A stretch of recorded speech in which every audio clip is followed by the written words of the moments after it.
I don't think I want to have kids anymore. It was only 9 words, but it was enough to cost me my marriage. When I decided I didn't think motherhood was for me, I didn't know it would mean the demise of my relationship. But it did, and it was worth it. I realize that sounds harsh, but stick with me. I am the first woman in my entire lineage to have the freedoms that I possess, to be child-free, single, and living independently. I am the first one to have the ability to exercise the power of choice and create a joyful life on my own terms. Both of my parents are high school educated. My grandparents didn't finish middle school. My great-grandparents were sharecroppers. My ancestors before them were enslaved. I don't remember anyone ever explicitly telling me this, but from a very young age, I knew the path for success was simple. I wasn't going to be a stereotype. I was a black girl, and the worst thing you could become, at least I thought at the time, was the token black stereotype, pregnant, unmarried, on welfare. I couldn't let that be me. I adopted respectability politics at a very young age. I knew exactly what to do. Get good grades, go to college, secure a job, get married, buy a house, get a dog, and then have 2 to 3 children, in that order. But regardless of our identities, almost all women get that message. If you grew up in the Midwest like me, you not only got that message, but you saw everyone around you living that exact formula. With the rise of social media, nothing gets more likes and comments and celebration than engagement pictures and baby announcements. It's almost as if those are the most important things you could ever do with your life. People are overjoyed for you in a way that's not experienced when you share the news that you started a new business or that you wrote a book or that you bought a house by yourself. No matter what your accomplishments, if they don't come with a side of husband and child, you still haven't reached your happily ever after. Your life is still incomplete.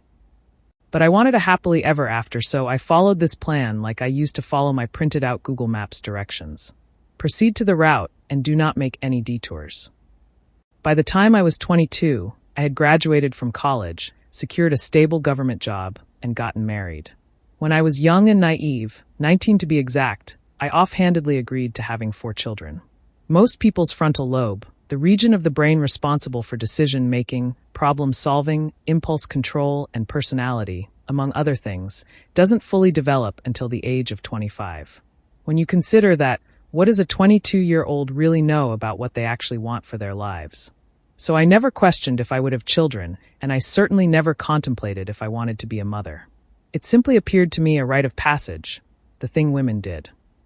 But as I inched toward 30, frontal lobe fully intact, I realized that motherhood was a choice, not a rite of passage. And as more and more people started inquiring about when we were going to start a family, especially since we were nearly 8 years into marriage, I felt a sense of dread growing in the pit of my stomach. Some little girls grow up dreaming of their wedding day and of creating a family with their Prince Charming. They play dress up in pretend wedding dresses and play make-believe imagining their baby dolls are their children. I was never that little girl.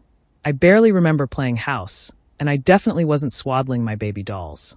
My childhood memories largely revolve around going to the library and ravishing through books, while writing fictional stories and dreaming of publishing books of my own. I never had that longing for a baby of my own. I'd heard of this thing called baby fever. When you suddenly wake up one day and you just have to have a baby. You have to create a life. I kept waiting for that feeling to show up, waiting for that day to arrive. Surely if I waited long enough, the yearning for a child would materialize. But when it didn't show up, I thought that maybe I could just have one child to complete my journey to womanhood. Do my civic duty, so to speak.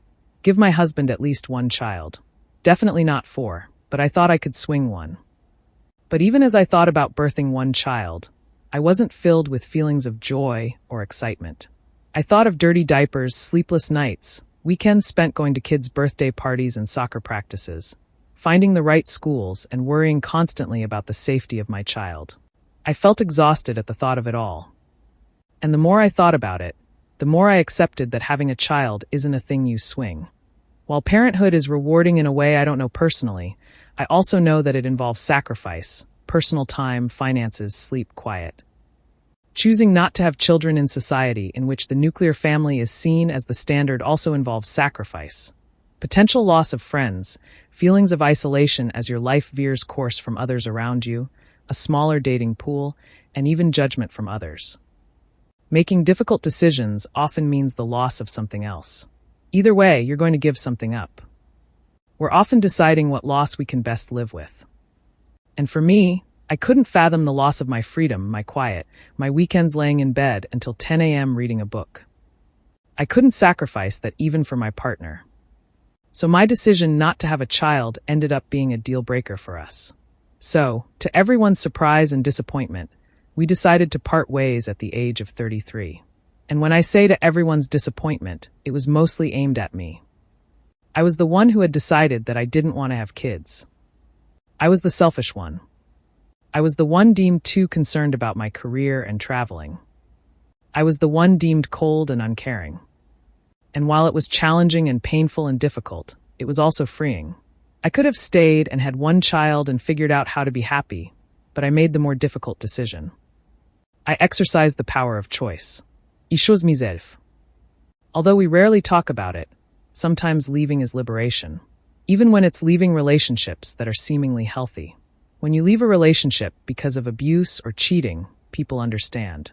They sympathize. They're compassionate. When you leave a relationship because it no longer serves you, because you can't bear the thought of becoming a mother, you're the villain. You're selfish and self-centered. Ruthless even. But when all is said and done, I would rather be the villain in someone else's story for the rest of my life than be trapped in a life I didn't desire. I had taken one step, albeit a ginormous step, towards living a life that was fully, unapologetically mine. A step towards a liberated life. I didn't dream of a future that involved being someone's mother. I dreamed of traveling the world, moving to NYC, writing books and novels. I dreamed of living life with carefree abandon, whisking to wherever my inhibitions took me. I dreamed of a life where I was completely and totally at the center of my universe. And yes, that meant losing a person whom I loved, a person I hadn't really pictured my life without. There are still moments of reflection when I mourn the life I used to have.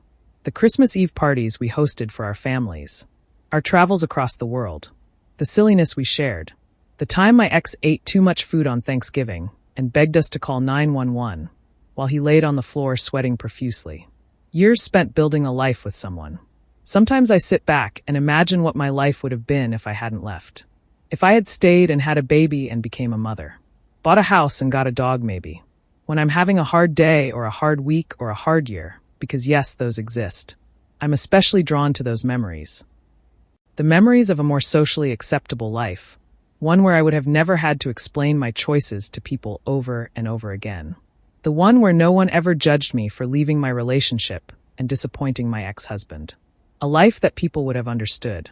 A life marked by more predictability. I've sometimes found it difficult to mark the passage of time in my own life.